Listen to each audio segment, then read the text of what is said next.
Einen schnuckeligen guten Abend. Und viele Grüße hier von unserem Lagerfeuer am Dünensender. Wir sind heute hier in unserer etwas gemütlicheren Garderobe. Ich habe meinen Lieblingspullover an, du deine Lieblingsjacke und ich hoffe, ihr da draußen habt auch gemütliche Klamotten an. Hoffentlich habt ihr auf jeden Fall auch was zu knabbern dabei. Ich habe hier ein paar Flips für uns und ja, wir wünschen euch jetzt viel Spaß bei unserer ersten Geschichte mit David.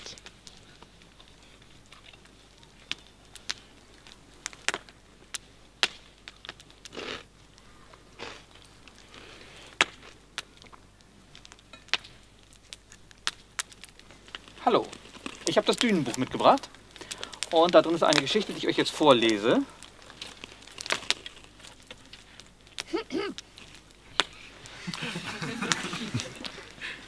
Konzentration. Vor langer Zeit erlebten ein paar Kinder mitten im wilden Westen eine spannende Geschichte, die ich euch jetzt vorlesen werde. 3 Kinder sprangen geschickt von Stein zu Stein, um den kleinen Fluss zu überqueren, der sich nicht allzu weit vom Dorf der Mohikaner durch das weite Land schlängelte. Der eingeborene Stamm hatte hier für den Sommer seine Wigwamzelte aufgeschlagen und die Freunde Adlerauge, Donnernde Wolke und Weißer Vogel waren eifrig dabei, die Wälder und Berge rings um ihren Lagerplatz auszukundschaften, wie man das so macht. Im klaren Wasser des Flusses spiegelte sich der tiefblaue Himmel, große Fische flitzten über den steinigen Grund des Stroms, silbernen Pfeilen gleich, wenn sie vom Licht der Sonne getroffen wurden. Es war ein prächtiger Tag für eine Erkundung. Sicher finden wir dort drüben in den Bergen eine Menge Himbeeren, sagte Weißer Vogel, als sie über den Fluss gekommen waren. Und die beiden anderen waren mit dabei, als er auf die bewaldeten Hänge zulief. Eine ganze Weile verhielten sie sich schweigend, aber ihre Augen spähten aufmerksam umher auf der Suche nach den süßen Beeren. Überall entdeckten sie auch die Spuren von jagdbaren Tieren. Alles deutete darauf hin, dass es hier genug zu essen geben würde und der Stamm der Mohikaner in diesem Sommer also keine Not zu leiden brauchte. Nach ein paar Stunden entschlossen sie sich dazu, wieder zum Lagerplatz zurückzukehren, denn der Tag neigte sich schon zum Abend. Sie hatten sich an den vielen Beeren satt gegessen und ihre Hände waren auch rau von der vielen Kletterei über die schroffen Felsen. Plötzlich rief Adlerauge: Seht, wie der Regen die Bergwand dort ausgewaschen hat. Da ist eine Höhle, sagte Donnernde Wolke und deutete auf ein dunkles Loch im Berg. Kommt, die müssen wir uns noch anschauen, ehe wir heimlaufen. Schon klommen sie geschickt über den steinigen Hang und waren voller Spannung, was sie dort finden würden. Der Eingang der Höhle war gerade nur so groß, dass die Kinder eben hineinkriechen konnten. Für einen Erwachsenen wäre der Höhleneingang zu eng gewesen. Es ist stockdunkel hier, rief Donnernde Wolke, der als erster in das Loch gekrochen war. Und hier drin ist ein sehr großer Hohlraum, setzte er gleich darauf hinzu, denn er hörte seine Stimme mit einem Echo wie in einer großen Halle. Wir brauchen Fackeln, wenn wir weiter hinein wollen, bestätigte Adlerauge, die mit Weißer Vogel hinter den Kameraden in die Höhle gekrochen war. Daheim machten sie die Neuigkeit im Lager schnell bekannt und erzählten, von vielen anderen Kindern umringt, von ihrer Entdeckung. Sogleich wurde beschlossen, früh am anderen Morgen mit den anderen zusammen aufzubrechen und die geheimnisvolle Höhle genauer zu erforschen. Gemeinsam brachen sie auch schon gleich nach Sonnenaufgang auf, geführt von Fliegender Pfeil, die der Häuptling zur Leiterin der Expedition bestimmt hatte, nicht nur, weil sie älter war als die anderen, sondern vor allem, weil man wusste, dass sie in allen Dingen verantwortungsvoll handelte. Mit hochgehaltenen Fackeln krochen sie hintereinander durch den Höhleneingang und fanden sich schon nach wenigen Metern in einem weiten und hohen Raum, dessen entfernte Wände im Schein des roten Fackellichtes nicht deutlich zu erkennen waren. Das scheint eine Riesenhöhle zu sein, sagte Fliegender Pfeil. Wer weiß, wie tief sie in den Berg hineinführt. Wahrscheinlich können wir heute nur einen kleinen Teil auskundschaften. Dabei ist es aber unbedingt notwendig, dass wir alle als Gruppe zusammenbleiben, ermahnte sie die auf Abenteuer erpichten Kinder. Wenn sich jemand entfernt, kann man sich leicht verlaufen und das kann übel ausgehen. Wundervolle Farben schienen an den Höhlenwänden zu tanzen, wenn die Fackeln in der zugigen Höhlenluft flackerten. Um den Weg zu markieren, legte Fliegender Pfeil immer wieder ein paar Steine zu einer Pyramide zusammen. Einer hinter dem anderen folgten ihr dann die Kinder mit den qualmenden Lichtern durch die Dunkelheit. Wasser tropfte hier und da von der hohen Decke. Manchmal mussten sie aus den Knien durch enge Durchlässe zwängen. Sand und kleine Steine knirschten unter ihren Füßen. Kalt zog die feuchte Höhlenluft um ihre angespannten Gesichter. Große schwarze Fledermäuse kreisten plötzlich über ihren Köpfen und verschwanden wieder lautlos in der schwarzen Finsternis. Es war wirklich unheimlich, wenn die dunklen Flattertiere in das Licht der Fackeln gerieten und ihre riesigen Schatten auf den Boden oder die nahen Wände warfen. »Hallo!« schrie jemand von ihnen, als die Stille zu unheimlich wurde. »Hallo! Hallo! Hallo!« kam das Echo deutlich zurück und befreit lachten alle über das lustige Spiel. »Das ist eine wundervolle Höhle«, wisperte Weißer Vogel Adlerauge ins Ohr. »Aber wenn wir mit den anderen gehen, kommen wir nur langsam vorwärts. Wenn wir 3 allein wären, würden wir bestimmt viel mehr sehen. Wahrscheinlich könnten wir geheime Gänge finden, die dann nur wir kennen. Ich habe da drüben eine Spalte gesehen, die aus dieser großen Halle in die Felswand hineinführt«, stimmte Adlerauge zu. Heimlich zogen sie auch Donnernde Wolke zur Seite und weihten ihn in ihren Plan ein. Hinter einem haushohen Felsblock versteckten die 3 sich im Vorübergehen und taten so, als ob sie dessen raue Wände besonders aufmerksam betrachteten und ließen die Gruppe an sich vorübergehen. Die anderen verschwanden hinter der nächsten Biegung. Und als sie sicher waren, dass fliegender Pfeil sie nicht mehr bemerken konnte, liefen sie schnell zurück und auf den Felsspalt zu, den Adlerauge entdeckt hatte. Dort tat sich ein breiter Weg auf mit sandigem Grund. Es sah so aus, als ob sie das Bett eines unterirdischen Baches gefunden hatten, der aber im Augenblick kein Wasser führte. Nur hier und da lagen ein paar Gesteinstrümmer auf ihrem Weg und sie kamen schnell voran. Dann entdeckten sie einen neuen Hohlraum. Mächtige Gesteinssäulen, die wie Baumstümpfe vom Boden zur Decke wuchsen oder die wie riesige Eiszapfen von der Decke heruntergingen. Kristalle glitzerten beim Licht der Fackeln im Gestein. Irgendwo am Rand der Höhle verkroch sich ein kleines Kriechtier scheu im Dunkel. Die Entdeckungen machten ihnen Spaß. Was würden die anderen sagen, wenn sie ihnen später davon berichteten? »Wir müssen schnell zurück«, sagte Donnernde Wolke plötzlich. »Unsere Fackeln werden uns nur noch ein paar Minuten leuchten.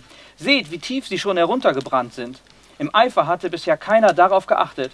Nun aber machten sie sich unverzüglich und schnell auf den Rückweg.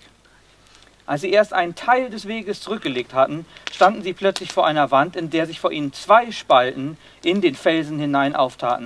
Das hatte vorher keiner von ihnen bemerkt und beachtet, und nun waren sie sich nicht einig, welche der beiden Spalten nun die richtige war. Sie sahen sich beide einfach zu ähnlich. Schließlich rafften sie sich auf und entschieden sich für die linke Spalte und tasteten sich an der kalten Felswand entlang.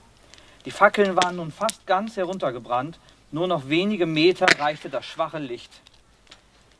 Hoffentlich war dies der richtige Weg zu den anderen und zum Ausgang. Aber überall waren nichts als dunkle Wände. Nur eine der Fackeln brannte noch schwach. Dann ging auch diese aus und sie standen plötzlich in völliger Finsternis. Nichts war zu sehen. Sie hörten ihren Atem und ihren eigenen Herzschlag. Irgendwo im Dunkel tropfte Wasser. Mutlos standen sie da. Sie setzten sich schließlich erschöpft auf den nassen, kalten Boden. Was sollte nun werden? Ohne Licht weiterzugehen, das war viel zu gefährlich. Jederzeit konnte man in ein bodenloses Loch fallen oder von einem unsichtbaren unterirdischen Abgrund abrutschen. Ihnen wurde kalt. Eng rückten sie zusammen und versuchten, sich gegenseitig ein bisschen zu wärmen. Hoffentlich würde man überhaupt nach ihnen suchen und sie dann auch finden. Vielleicht würden die anderen den Spalt, den sie gefunden hatten, einfach übersehen.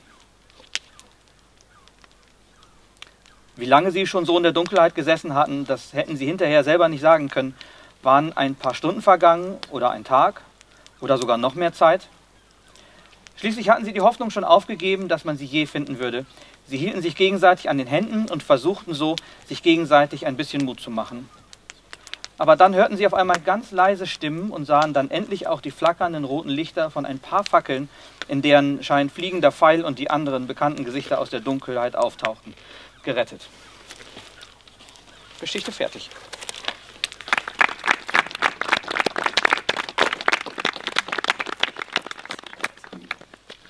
Ja, das war ja schon mal eine sehr schöne Vielen Dank, David. Geschichte. Dankeschön. Ja, wir haben natürlich auch an euch gedacht. Ja, wir haben eine besondere Aufgabe für euch. Und zwar habt ihr die Möglichkeit, das folgende Rätsel im Laufe der Show zu erraten. Am Ende der Show werden wir das dann natürlich auch auflösen. Aber vorher könnt ihr eure Antworten ja in den Kommentaren dann einmal mit uns teilen. Genau, und das Rätsel ist, auf einer Wiese liegen ein Zylinder, eine Möhre und 3 kleine Steine. Was hat das zu bedeuten? Spannend, ja. Viel Spaß beim Raten und natürlich auch noch viel Spaß weiter bei unserer Show. Auf jeden Fall, viel Spaß. Ja.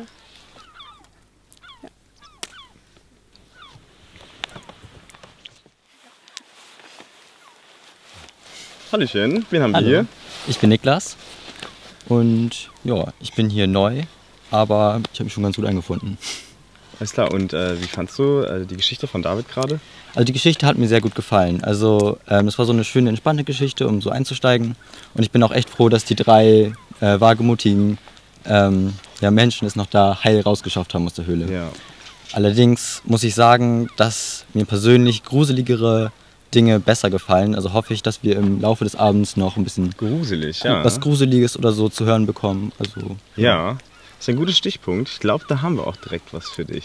Ja, Ja. das würde mich freuen. Also, Ich denke mal, wir können euch und dir jetzt etwas Schauriges bieten. okay, Alles das freut klar. mich. Viel Spaß dabei. Danke. Genau.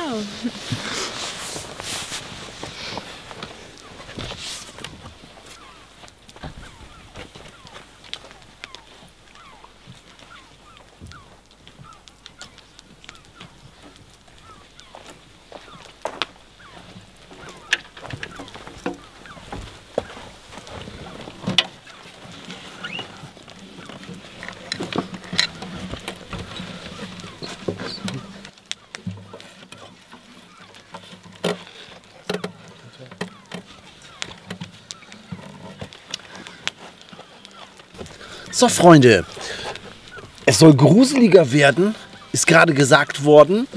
Ja, dann haben wir für euch zuerst ein Geister-Rock'n'Roll mitgebracht. Vielleicht gefällt euch das ja. Okay, wir fangen mal an. 1, 2, 3, 4 Leichensack. 4, 5, 6, 8 Leichensack. 7, 8, 9, 10, 11, 12 Leichensack. Rock, die Uhr schlägt 12, es ist Mitternacht. Die Leichen tanzen aus dem Sarg. Der rappelt das Gebiss, der rappelt das Gebein. Die Leichen tanzen Rock'n'Roll im Mondenschein, oh yeah. Der Mörder, der hat keinen Kopf.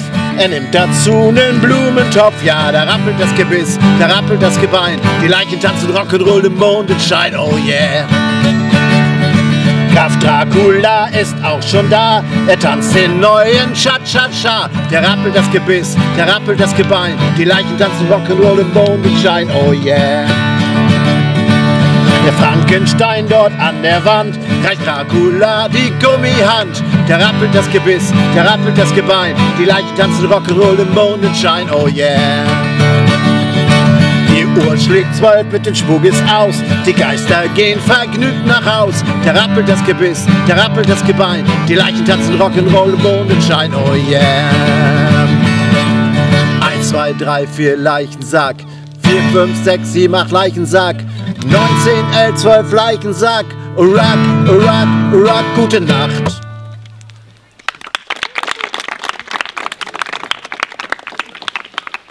Ja, auch ich möchte euch eine Geschichte vorlesen, für die hier am Lagerfeuer und für euch zu Hause an den Bildschirmen. 7 alte Hexen. Es war einmal, vor rund 700 Jahren, in einem weit entfernten Land namens Siebenbürgen, als 7 böse Hexen in einer Höhle zu Fuße eines großen Berges lebten. Die älteste der 7 Hexen hieß Siberella und war angeblich über 700 Jahre alt. Aber auch die jüngste der Hexen, ihr Name lautete Siebenstein, hatte schon 77 Jahre auf dem krummen Buckel. Jede 7. Nacht flogen die Hexen auf ihren Besen in das kleine Dorf, welches in der Nähe ihrer Höhle lag, und verbreiteten dort Angst und Schrecken. So hatte Siberella, die Älteste, große Freude daran, schöne Frauen in Kröten zu verwandeln. Siberinne, die Zweitälteste, vernichtete die Ernte auf den Äckern, so dass die Bauern nichts mehr zu essen hatten. Sibille, die mit der Hakennase, ließ die Nasen ihrer Opfer bald ebenso groß und hässlich wie ihre eigene wachsen. In der Gestalt eines großen Wolfes kam Sibanelle, die 4. der Schwestern, in das Dorf und fiel über die Menschen her. Sibolinne, die Gerissene, nahm hingegen gern die Erscheinung von einzelnen Dorfbewohnern an, mischte sich so unter das Volk und trieb allerlei Schabernack. Die rothaarige Siebenjolina ließ einen starken Sturmwind aufbrausen, der selbst große Männer mit Leichtigkeit in die Luft wirbelte und forttrug. Doch war die jüngste der Schwestern, Siebenstein, beileibe die grausamste und ließ ihre Opfer auf der Stelle zu Stein erstarren. Die Bewohner des kleinen Dorfes lebten so in ständiger großer Furcht. Niemand war unter ihnen, der nicht mindestens ein Familienmitglied oder einen Freund durch den Zauber der bösen Hexen verloren hatte. Immer mehr Menschen verließen das kleine Dorf und die Zurückgebliebenen verbarrikadierten sich vor jeder 7. Nacht in ihren Häusern und beteten, dass sie die Hexen heute verschonen würden. Natürlich waren auch ein paar Mutige unter ihnen, die kämpfen wollten, um sich gegen die 7 zur Wehr zu setzen. Doch niemand, der es versuchte, mit den alten Schwestern es aufzunehmen, kam lebendig von den 7 Bergen zurück. Dafür waren Siberella und ihre Schar in der darauffolgenden Spuknacht jedes Mal besonders grausam und rächten sich furchtbar an den Menschen des kleinen Dorfes. Doch eines Tages kam es, dass ein neuer König namens Achim der Achte die Regierung über das Land übernahm. Als er von dem bedauernswerten Schicksal der Bewohner des kleinen Ortes hörte, zögerte er keinen Moment und brach sofort mit einer Armee auf, um ihnen zur Hilfe zu eilen. Mit Pauken und Trompeten ritt Achim der Achte in dem Dorf ein und nahm Quartier in dem einzigen Gasthof des Ortes. Noch am selben Tag schickte er gegen den Rat aller Bürger seine Soldaten los, um die Hexen zu töten. Doch die Soldaten kehrten, wie schon so viele vor ihnen, nie mehr zurück. Alle wurden sie von den Hexen verzaubert und grausam getötet. Daraufhin ließ der König alle Bewohner auf dem Marktplatz zusammenkommen. »Bürger des Dorfes«, sprach Achim der Achte zu ihnen, »die 7 Hexen haben meine Armee getötet. Darüber bin ich sehr traurig. Aber wir dürfen nicht aufgeben. Wer hilft mir und zieht mit mir hinaus zu den 7 Bergen, um die bösen Hexen ein für allemal zu besiegen?« Doch niemand wollte Achim den Achten auf diesem Weg begleiten, denn alle hatten zuvor große Angst vor den Hexen und fürchteten, genau wie die Soldaten, einen grausamen Tod zu finden. Der König war zwar enttäuscht, aber er war auch ein sehr weiser Herrscher. Wo die Kraft von 1000 Schwertern nichts ausrichten kann, dachte er sich, bedarf es oft einer List, um siegreich zu bleiben. Er zog sich in das Wirtshaus zurück und grübelte die ganze Nacht darüber nach, wie den Hexen wohl beizukommen sei. Früh am Morgen, der Hahn hatte bereits gekräht, wusste er, was er zu tun hatte. Er ging in die Kirche des Dorfes, holte sich dort einen Kerzenleuchter mit 7 Armen und brach noch vor Sonnenaufgang zu den Hexen auf. Ein paar Dorfbewohner, die um diese Zeit schon auf den Beinen waren und sahen, was Achim der Achte da machte, rieben sich nur verwundert die Augen und dachten bei sich, der König muss verrückt geworden sein oder er will sich feige aus dem Staub machen. Kurz bevor es Mittag wurde, hatte Achim der Achte die Höhle der 7 Hexen erreicht. Als er dort die vielen Leichen seiner Soldaten sah, hätte er am liebsten auf den Absatz kehrt gemacht.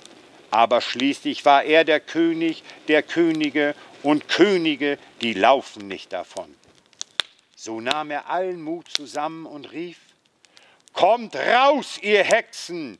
Ich bin Achim König der Achte und ich bin gekommen, um euren bösen Treiben ein Ende zu setzen.« Da zuckten Blitze am Himmel, gefolgt von lautem Donner, Nebel zog auf und plötzlich, wie aus dem Nichts, standen die 7 Hexen vor König Achim. »Sieh da, König Achim der Achte, du bist ja ganz alleine. Wo sind denn all deine Soldaten?« grunzte Sieberella. »Ach ja, richtig, die haben wir ja gestern alle getötet.« Die Hexen lachten bitterböse. »Schweig still, alte Hexe«, entgegnete ihr der König mutig. »Ich brauche keine Armee, um euch zu besiegen.« Da lachten die Hexen noch böser als zuvor. »Soll ich mich in einen Wolf verwandeln?« fragte Siebenelle, »und ihn in Stücke reißen?« »Nein, nein, der Sturm soll ihn in die Luft wirbeln und an den Felsen zerschmettern«, rief Siebenjolina. »Aber zuerst soll dem König eine schöne Nase zieren.« Sibylle hob schon ihren Zauberstock, aber Sieberelle unterbrach sie. »Er gehört mir alleine. Ich werde ihn in einen Frosch verwandeln und er soll in Zukunft unser Haustier sein, das wir mit Fliegen und Maden füttern werden.« Doch die Drohungen ließen König Achim kalt. Die Hexen nahmen ihn als Gegner nicht ernst und verhielten sich deshalb genauso überheblich, wie er erwartet hatte. Achim der Achte gähnte demonstrativ und verhöhnte die 7 Schwestern. »Und ihr wollt große, mächtige Hexen sein? Dabei könnt ihr alle nur einen einzigen Zaubertrick. Ihr langweilt mich zu Tode.« Diesmal war es Achim der Achte, der schallend zu lachen begann. »Sich in einen alten Wolf zu verwandeln oder jemand in eine lange Nase wachsen zu lassen, das kann doch mittlerweile jede drittklassige Zauberkünstlerin an meinem Hofe. Ich kannte aber einmal einen wirklich großen Magier, der hat etwas gekonnt, das ihr bestimmt nicht beherrscht.« »Ha«, lachte Sieberella, »wir beherrschen jeden Trick dieser Erde, uns ist kein Zauber fremd.« »Das müsst ihr mir erst beweisen«, forderte König Achim die Hexen heraus. Jetzt hatte er sie da, wo er sie haben wollte. Dieser Zauberer, sprach er weiter, konnte sich nämlich in die Flamme einer Kerze verwandeln. »Ha, was soll daran denn so schwierig sein?« fragte Siebenjolina. »Das können wir natürlich auch.« »Dann beweist es mir«, sprach der König und hielt den Hexen den 7-armigen Kerzenleuchter vor die schiefen Nasen. Sieberella murmelte einen kurzen Zauberspruch und schon im gleichen Augenblick brannte jede der Hexen als Flamme auf einer der 7 Kerzen des Leuchters. Darauf hatte König Achim aber nur gewartet. Er nahm den Kerzenleuchter und löschte blitzschnell eine Kerze nach der anderen und blies damit auch den alten Hexen ihre 7 Leben aus. Als der König in das Dorf zurückkehrte und die Menschen hörten, dass er sie für immer von den Hexen befreit hatte, war die Freude groß und sie hielten 8 Tage lang ein rauschendes Fest ab. An jedem der ersten 7 Tage wurde der Tod einer der Hexen gefeiert und schließlich am 8. Tag ließen sie König Achim den 8., den tapferen Helden, der sie von den Hexen befreit hatte, hochleben.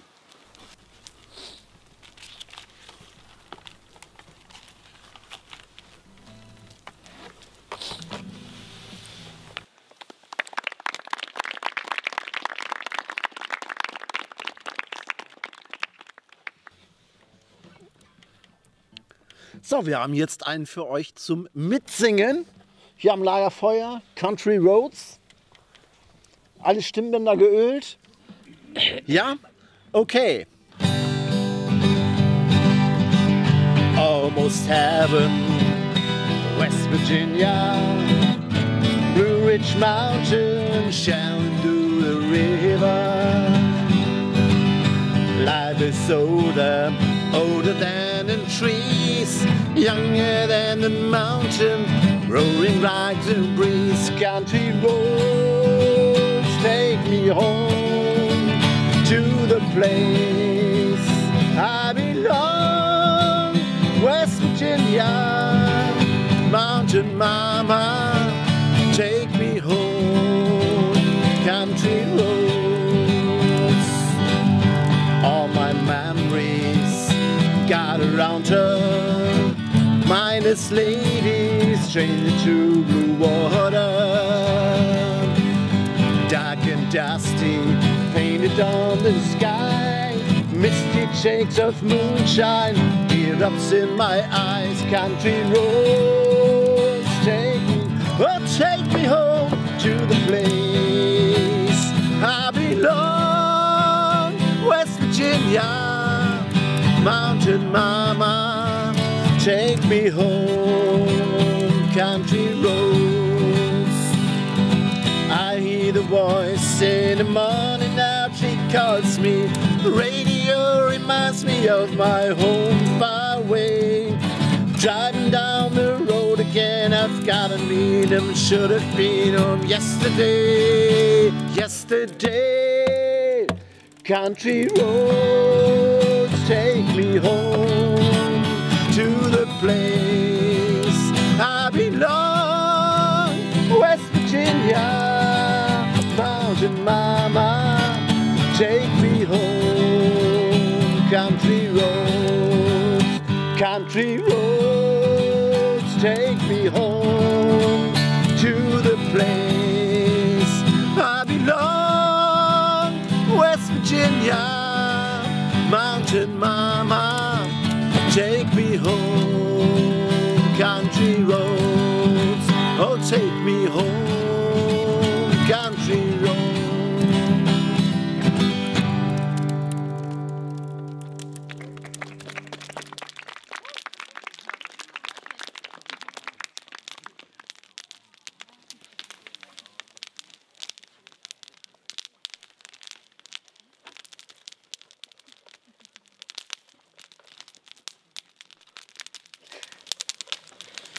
So, ich habe nun auch noch eine Geschichte für euch. Eine sehr kurze und auch eine sehr kleine, aber eine sehr schöne. So. Es war einmal ein Mädchen, deren Mutter und Vater verstorben war. Und es war so arm, dass es kein Kämmerchen hatte, worin sie leben konnte. Und kein Bettchen mehr, um darin zu schlafen. Sie hatte gar nichts mehr als die Kleider am Leib und ein Stückchen Brot in der Hand, das sie ein mitleidiges Herz geschenkt hatte. Sie war aber gut und fromm, und weil sie so von aller Welt verlassen war, ging sie im Vertrauen auf den lieben Gott hinaus ins Feld. Da begegnete ihr ein armer Mann, der sprach: »Ach, gib mir doch bitte was zu essen, ich bin so hungrig.« Sie reichte ihm das ganze Stückchen Brot und sagte: »Gott segne es«, und ging weiter. Da kam ein Kind, jammerte und sprach: »Es friert mir so an meinem Kopfe, schenkt mir etwas, womit ich es bedecken kann.« Da tat sie ihre Mütze ab und sie gab ihm sie. Und als es noch eine Weile weitergegangen war, kam wieder ein Kind, und es hatte kein Leibchen an und fror. Da gab das kleine Mädchen ihr seins. Und noch ein anderes bat sie um ein Röcklein. Das gab sie auch noch von sich. Endlich gelangte sie in einen Wald, und es war schon dunkel geworden. Aber da kam noch ein kleines Mädchen und bat sie um ein Hemdlein. Und das fromme Mädchen dachte: Es ist dunkel, da sieht man mich nicht. Ich kann ihr wohl mein letztes Hemd geben. Sie zog ihr Hemd aus und gab es auch noch hin. Und wie sie so stand und gar nichts mehr hatte, fielen auf einmal die Sterne vom Himmel. Und da waren auf dem Waldboden lauter blanke Taler. Und ob es gleich sein Hemdlein weggegeben hatte, so hatte sie ein neues an, und das war aus dem feinsten Stoff. Sie sammelte die Taler und war reich für ihr Lebtag. Ende.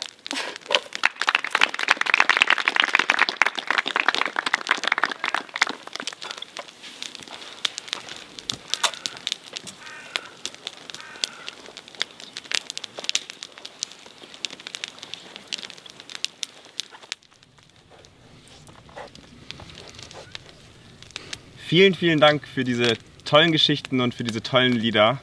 Ich hoffe, es hat euch gefallen. Applaus nochmal.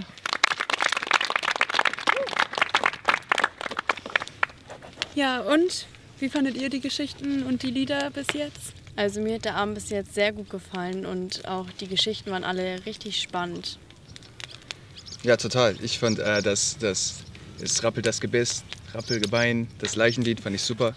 Und die Geschichte von Andreopov hat mir auch sehr gut gefallen. Ja, aber an sich eigentlich alles. Ja, mir super. auch. Und ich fand richtig cool, dass wir auch zusammen gesungen haben. So hat man richtig das Gefühl gekriegt, dass auch die Kinder hier sind. Und so machen wir es ja eigentlich immer, wenn sie hier sind. Miteinander singen und Spaß haben. Ja. Und ist euch auch nicht kalt geworden? Alles war warm genug? Ja, auf jeden Fall. Super. Mit den Decken. Ja. Da kann man sich nicht beschweren, nee, gar nicht. Gut, das freut mich. Also dann haben wir ja alles richtig gemacht. Ich hoffe, ihr hattet auch ganz viel Spaß. Jetzt müssen wir natürlich noch das Rätsel auflösen.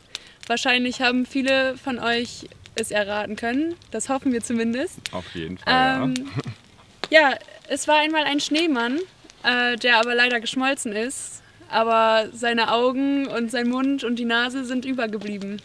Und sein Hut. Und sein Hut natürlich Der auch, Zylinder. genau, der Zylinder. Ja, es war ein wunderschöner Abend mit tollen Geschichten und Liedern, einem entspannten Lagerfeuer und mit leckerem Stockbrot. Guten Appetit nochmal. Und aber eins fehlt noch, oder? Genau, ein Lied fehlt noch, aber wir bedanken uns trotzdem schon mal bei euch, dass ihr eingeschaltet habt. Wir freuen uns schon auf die nächste Show. Da wird es die Disco sein. Da haben wir ja schon heute im Teaser schon gesagt, dass das noch bestimmt ganz cool wird. Oh, ja. Ja, dann bis dann. Bis dann. Tschüss.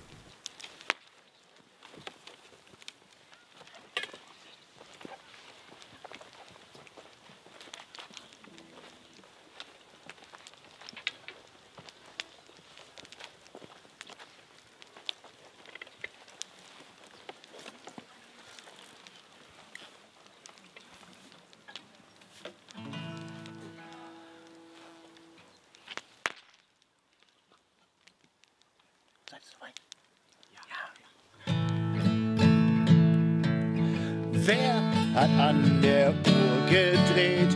Ist es wirklich schon so spät? Soll das heißen, ja, ihr Leut, mit dem Paul ist Schluss für heut.